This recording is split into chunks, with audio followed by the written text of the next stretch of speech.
the sitting is resumed. Gillian Keegan to move the motion. Thank you, Mrs Moon. It's a pleasure to serve under your chairmanship. I beg to move that this House has considered youth employment. Providing young people with the opportunity to get a good job has been a mission of this government, and I'm pleased that this debate is set against the backdrop of such positive figures. From July to September this year, we have seen more than half of 16 to 24-year-olds in work and a further third in full-time education. Figures from the Office of National Statistics show that youth unemployment is at its lowest point since 2001, falling by 71,000 in the last year alone. And we've experienced this in Chichester, with youth unemployment now less than one-third of what it was in 2010. Certainly. I'm very grateful to my honourable friend for giving way so early in the debate. I congratulate her on securing what is a hugely important debate at this time. She mentions the figures, and in fact, that in percentage terms, they're now at 11.9%. The lowest they've ever been is 11.6%. Can I invite her along to the all-party parliamentary group for youth employment? We meet on the same day that the ONS figures come out, and our most recent project is those furthest from the labour market. If we can unlock that, we can improve these figures even further. Thank you very much. I agree, and I would love to come along. These figures are really good news, as you say, and they're made even more impressive when compared to some of our near neighbours in Europe, and we should not take this success for granted.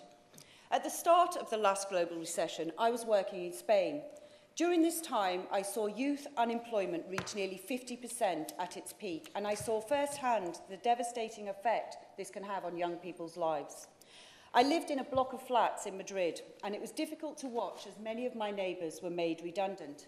Even worse, seeing young people graduating from university or college and applying for job after job with no success. It is heartbreaking to watch talented and qualified young people spend years trying to get on the first rung of the ladder. Being continuously rejected is demoralising for anyone, and I wish I could say that this has improved in the 8 years since I've left Madrid, but it hasn't. Many of the same people are still out of work and struggling to get by. Youth unemployment rate in Spain remains very high at 38.7%, and this has been ongoing for almost a decade. They genuinely have lost a generation of opportunity. The wider EU average unemployment rate is currently at 16.7%, with Greece at 43.3% at the top of the list above Spain. So in the UK, we compare comparatively well with youth unemployment at 11.9%. Although we can celebrate the success we've seen in getting more young people into work, still our goal must be to ensure all 16 to 24-year-olds are either earning or learning. This is crucial as we need to increase our skills for growing businesses and raise the career aspirations of the next generation. The priority must be to remove the barriers for young people getting into work. To do this, we need to ensure our younger generations have a variety of routes into the workplace. When I left school at 16, there wasn't any decent sixth form colleges in the area that I lived, Knowsley. I had 10 O-levels, but where was I to go and what was I to do?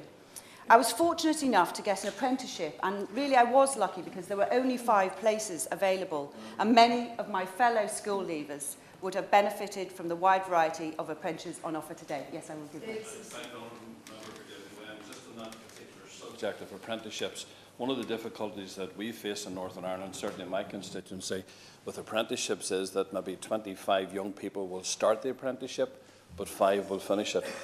How can we change that mindset? I think that's a very important point, and I would like to put in a plug for apprenticeships, but they need to be high-quality apprenticeships. Absolutely. Absolutely. Yes, I Very forgiven way. I can commend her on bringing the motion to the House. One of the things I was quite concerned about during the course of the recent budget was the announcement that the minimum wage for apprentices will go from £3.50 an hour to £3.70 an hour. And I appreciate that not all apprentices are paid that level, but does she share my concern about the pitifully low rate of pay that apprentices are paid under UK minimum wage law? Yes, I mean, I think, as you say, not all apprentices are paid at the minimum level, and I think, certainly I wasn't actually when I did my apprenticeship, but you are earning and learning, and still the model works, I think, at the minimum wage. Yes? To continue that point, I've experience of meeting apprenticeships in my constituency. I'm hugely grateful for the opportunity to work with businesses. Would the Honourable Lady agree that it's the role of that business plays, which is critically important in making apprenticeships a success, and basically they have been the engine driving the remarkable increase in apprenticeships over the last 7 years, which have been frankly miraculous in terms of its growth? Yes, I completely agree. And I believe I am the only degree-level apprentice in the House of Commons. I haven't found another one so far, so I know this from personal experience. I spent... Yes? Congratulations on bringing this debate forward. Does she agree with me, though, that for apprenticeships to be of a high quality, there needs to be a vibrant partnership between business and higher education? Such as in my constituency, Forth Valley College have developed a network of connections with local business and are delivering now the talent and capabilities that those businesses need to flourish and prosper. Yes, I completely agree, and that indeed is the best model. I spent 3 years working in every part of the business that I started, which was a car factory in Liverpool. And in parallel, I studied business management up to degree level. So by the time I moved on to my next job in senior management at NatWest Bank, I had 7 years work experience, a degree and no student debt. And this is the ideal route into the workplace, and it has many advantages, particularly for working class kids like I was. I welcome the government's recognition of apprenticeships, as they are a great way to get into work and learn about business. And since 2010, 3 million apprenticeships are now available, with a target of 3 million more by 2020. Of course, this is a significant achievement, but it's not numbers. It's really the good quality training and skills that work for both the employee and the employer that are key. As my right honourable friend referred, colleges, universities and businesses are developing successful collaborative relationships across the country. Chichester Further Education College has achieved this with more than 25,000 apprentices pass through their doors, and their success continues with increased participation year on year. And 94... Yes, Thank you, Madam Chairman, and I congratulate my honourable friend for bringing this debate forward, which I know is extremely important to her as a way of getting more young people into good quality jobs. But would she agree with me that those partnerships need to be formed with businesses of the future? And 50% of all those in the East are with engineering and manufacturing. And my outstanding college, West Suffolk College, is hoping to launch with an Institute of Technology and actually looking forward, bringing employers with high quality degree apprenticeships and high quality routes up to that is what's really important. Yes, I completely agree, and that kind of message coming from Suffolk is music to my ears, really, because it's a fantastic model and will provide great opportunity for young people there today. Chichester College has put employability at the heart of its curriculum and has developed key relationships within industry, as we've been talking about, over many years. And now they also offer students in-work educational programmes. And many of their courses were designed with some of the 5,000 businesses that they work with. One such example is URT Group, a manufacturing firm that works in a diverse range of industries from defence to motorsport. And their business is centred around apprenticeships in every area. And in fact, 2 former apprentices are now in senior management roles in that business. This approach of business and colleges working together also ensures the skill gaps in local industry are filled. Chichester College also runs 7 different construction courses with over 1,000 students, and the government is committed to building more homes in the UK. These students in Chichester will be building the homes of the future. Many of the college graduates go on to set up their own businesses, and in turn they take on apprentices, and others come back to run classes and workshops to share their skills. There are also those people who are not in work, but those who want to take the first step, and I believe that universal credit provides greater flexibility to support that journey.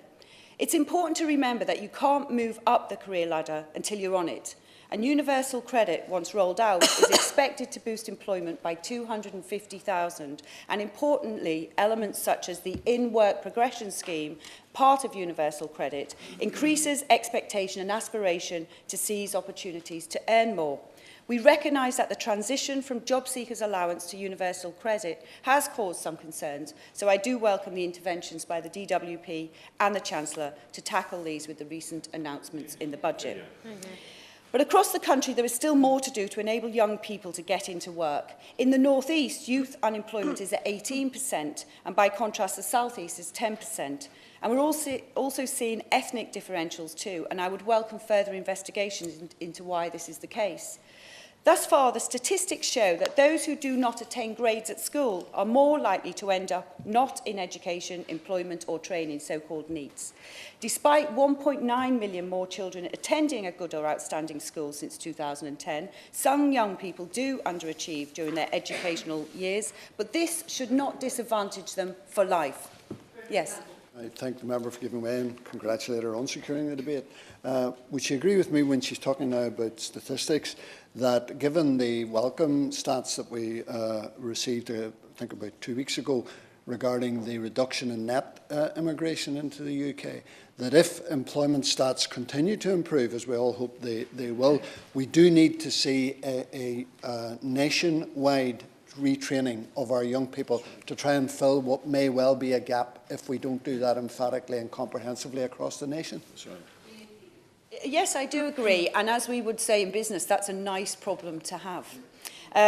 Programmes such as Get Into, which is run by the Princess Trust, are fantastic for those that do underachieve at school.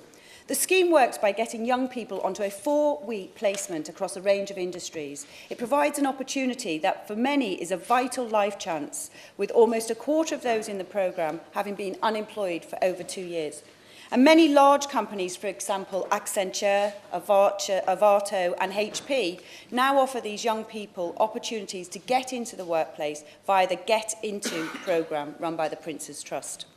One participant, Michelle, was physically and sexually abused for years and understandably suffered depression and started offending. After going on the programme, she said, "Without the Trust's support, I would have carried on being self-destructive with no future to look forward to. Instead, I'm happy, sociable, and I'm actually excited about where my life is going." Her words highlight the importance of getting young people into work, an opportunity to build your self-esteem and purpose. Yes. I thank her for giving way. It's an excellent debate. I wonder whether she would recommend that prisons offer more apprenticeships. They have to provide a work focus for their prisoners, and it would be extremely useful if they were able to offer apprenticeships as part of that. Yes, I think that's an excellent point, and I recently visited Wormwood Scrubs, and I think that would be a fantastic programme to help people who ultimately have just taken the wrong path in life but really do want to, upon leaving, rejoin the workplace. Last Monday, I went to St Pancras' Church in Chichester, where they run a breakfast for some of the 80 homeless and rough sleepers in the city. There I met a young girl who's been through the care system and now finds herself without a roof over her head and feels she lacks experience and support to get into work. 24% of those between the age of 16 and 18 who have been in care are categorised as NEETs. This is why programmes like Choose Work, run by Chichester District Council, are so important, as they help people get access to work experience, helping them onto the first rung of the ladder. And I'm delighted to say she's also in supported housing since that visit. One area of concern is wage stagnation, where figures for 22 to 29-year-olds suggest a decline of 5.5% in real-term wages compared to 2008. It is clear that the effects of the financial crisis are still present. The government's policies on the minimum wage and raising the tax thresholds have gone some way to protect those on the lowest incomes. However, it is the case that the more skills and qualifications one has, the better the wage. So we must enable young people to upskill and increase their earnings and living standards. The role of government is to help people develop. As the proverb says, be not afraid of growing slowly, be only afraid of standing still. To ensure this is the case, the government have launched several schemes to bring about greater youth opportunity. The adult education budget, for example, provides free training to those over 19 and unemployed, up to and including level 2 qualifications, all of which is arranged through the Job Centre. Similarly, the Youth Engagement Fund, launched in 2014, aims to improve education outcomes and employability for disadvantaged young people.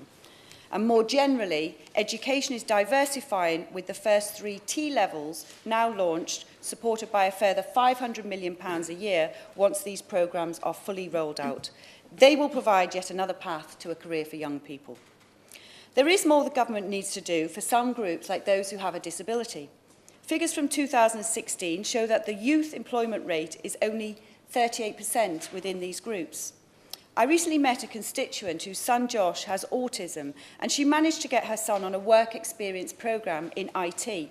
There are some roles like IT that are very well suited for people with disabilities like autism. The overwhelming effect of the work experience was positive, and his mum told me he was less anxious and over the period began to open up more and more, which is a significant challenge for young people with autism, and we must do more to help this group. Yes. Will she commend the work of charities such as Leonard Cheshire, who do some excellent work in this space, encouraging those who are disabled to get work experience and from there get into the world of work as well? Yes, I think it's an excellent scheme. The next generation stand at the precipice of the fourth industrial revolution, with big advances in next generation technology, such as artificial intelligence and biotech. This generation is also comprised of digital natives, those who have embraced completely the power of mobile computing. As a nation, we are preparing to spearhead this advance, and we need to lead in the latest industrial revolution. Businesses can rely on world-class centres of education and research, and with a strong digital foundation. 18% of all global data flows are already hosted in the UK, and this is powerful when combined with the nation's historic foundations of our common law and internationally respected institutions. Plus, the Chancellor's budget announcements of increased investment in R&D, tech infrastructure and skills development. Put together, our potential is real. Tech waves themselves can provide a mechanism for social mobility. I was young once, and the internet revolution during the 90s helped me build a great career. Sitting in my comprehensive classroom in Huyton in Knowsley, I never thought I would be negotiating technology deals in Japan just 10 years later. But nobody else knew how to do it either. To fulfill the needs of industry, we need to ensure that there are the opportunities for young people to get high-quality training which meets the needs of business. The fresh food industry in Chichester is worth £1 billion, and currently it has a shortage of engineers, both to handle the advanced robotics and the chemical elements involved in growing. The advanced manufacturing and engineering sector within the coast to capital LEP represents 4.4% of all businesses. So it is important to upskill young people to fill these roles. Increasing those taking up STEM qualifications is therefore vital for industry. Certainly. Nicholas Soames. I'm very grateful to my honourable friend who's making a very powerful speech. But would she agree with me that it is also the onus on industry to go into schools and to other institutions to tell the young people of the opportunities that await them, that are there? She herself was inspired by just sheer effort to get to do what she did. But there are lots of people who don't get the chance to even know what might be available for them to do. And I think it's very much on industry's watch that they need to do this. Gillian Keegan, I completely agree. And without an inspiring maths teacher in my case, who was also my careers teacher, I would not have even indeed heard about the opportunity of an apprenticeship. The University of Chichester is investing in a new technology park where they put a bit of steam into STEM by facilitating the relationship between art, design and sciences. The university is adopting a model of conceive, design, implement and operate, which is supported by the Royal Academy of Engineers. And this model has already been adopted by 12 other UK universities. And it aims to close the gap in higher level engineering, creative digital technology, data science and sustainability skills. The investment we see in our universities is welcomed, and it must be said this boost in development is very much down to the effects of a guaranteed income provided by student fees. No longer do they suffer from underfunding by successive governments. Implementing new courses and facilities is key if we are to ensure we meet the expected needs of industry. The Department for Business, Innovation and Skills estimates 56,000 Level 3 apprenticeships a year will be needed to meet the needs of the engineering sector alone. And at present, we are at 26,000. With the investment in better education and routes into work, we must put the appropriate structures in place to encourage careers in the technology and engineering sectors. But career services, as we just discussed, need to move into the 21st century. And I therefore welcome the introduction of a new career strategy launched on Monday this week. The most important element of the new strategy is the Good Career Guidance, where advice will be forward-looking and in tune with the developments in the technological landscape we all now live in. And I'm pleased that the strategy includes industry interacting with our schools, and I hope this will inspire young people. This follows the work of Job Centre Plus support that already works with children in schools from the ages of 12 to 18 to discuss career options and inform them of all the alternative routes into work. This debate, I hope, will emphasise the importance of a diverse range of routes into work and mechanisms to support the next generation to achieve their aspirations. We will focus on creating opportunity and raising aspirations for young people. I have spoken about people who have turned their lives around by getting into work, including myself. Getting all 16 to 24-year-olds in either earning or learning is the right goal for all of us. In preparing for this debate, I look back on my school years. Almost every one of my classmates in my failing comprehensive school had talent, and they had a potential to achieve whatever they put their mind to. Some of us beat the odds and got life chances in spite of our schooling, and my life chance was my apprenticeship. Others didn't get that opportunity, and they were let down in school, and they were not offered enough support or alternative routes into work when they left at just 16. If only they were now leaving school, they would have a far greater chance to achieve their potential. The fourth industrial revolution brings with it opportunity. Opportunity for future generations to grow into high-skilled jobs, high-paid jobs. Investing in young people has to be the wisest investment a country can make, as they are the only future we have. The government has a good record on youth employment, and I welcome their steps to improve it. By creating opportunity and life chances like the one I got, we can have a future generation that is better educated, more skilled, and more highly paid. Investing in the young is investing in the future of Great Britain, which I believe will make us much greater still. Yeah.